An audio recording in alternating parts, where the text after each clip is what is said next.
চাঁদ, এখনো সময় আছে। মর্তে পুজো দে আমার, তাহলেই ফিরে পাবি সমস্ত কিছু তোর। দূর হ চাংমুড়ি কানি, দূর হ। হেতা হতে দূর হ রে পাপমতি।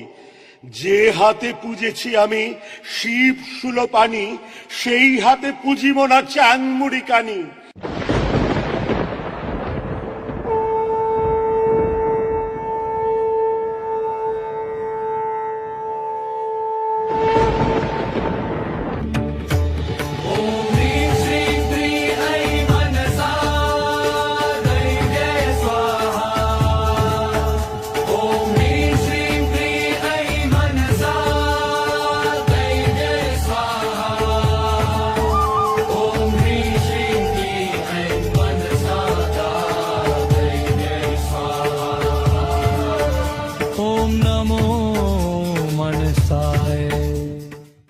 ডান হাতে পুজিব না তারে, আমি বাঁ হাতে তারে পুজিব।